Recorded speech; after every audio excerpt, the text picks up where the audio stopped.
Gentleman from Louisiana is recognized for 2 minutes. I thank the gentleman. Mr. Speaker, I've listened carefully to the debate today and listening to the other side.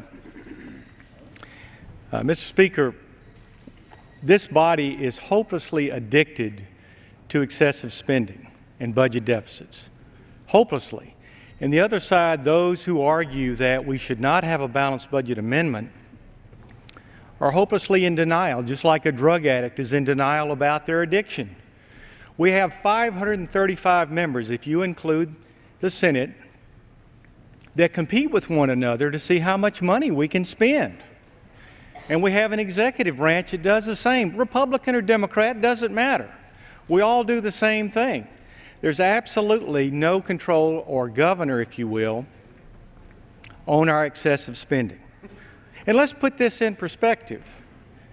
In the 235 years since the founding of this great country, we have added $10.6 trillion to the national debt.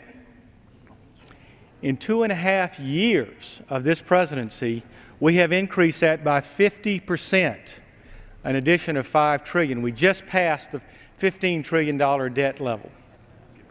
Mr. Speaker, at the current rate, and this is not just a projection, this is set in stone, by the end of the first term of this president, President Obama, we will have increased the national debt by 70% just in that one term, 4 years. Mr. Speaker, we cannot do this based on our willingness to balance the budget. We're incapable of doing that. We are addicted to spending. We're in denial about this, and it's time that we do something. I stand in support of H.J. Res. 2, a balanced budget amendment to the Constitution of the United States.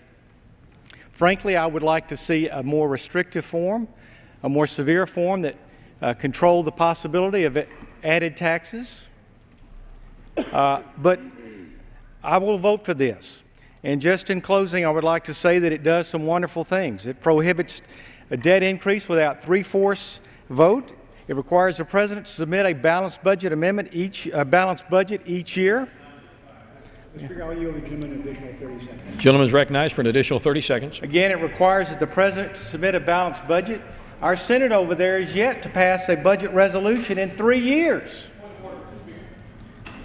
And it provides for a waiver in time of war. Point of order. I don't know if I can be against the balanced budget amendment without being compared to being a drug addict. Is that doable in this body to maintain some comedy? Order. I believe in helping my constituents, but my support of spending isn't tied to a drug addiction. The gentleman is not stating a point of order. It's not a point of order that the gentleman has made reference to those of us who are opposed to the balanced budget amendment as having been addicted to drugs. Is that a problem for the comity of this chamber, Mr. Speaker? Is the gentleman demanding that the words be taken down? I'm not prepared to go that far. I'd like to hear the gentleman's explanation. Mr. Speaker, I ask for regular order. I'm not prepared to go that far, Mr. Speaker, this is ridiculous. The gentleman needs to be very careful because the gentleman's on the... I can actually have them read that back to you again. The gentleman will suspend. Gentleman will suspend. I'd be happy to suspend, Mr. Speaker.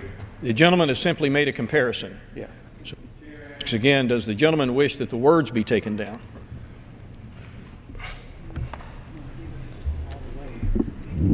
I'll withdraw my point of order, Mr. Speaker. The point of order is withdrawn. Gentleman from Louisiana. Yes, just in conclusion, let me say that when I talk about us being, or we being addicted to spending, I'm talking about everyone in Congress and the executive branch. I'm not pointing fingers at any one group of people, but I will say those who are unwilling to do something about it by supporting a balanced budget amendment are in a clear state of denial. And with that, I yield back. Gentleman's time.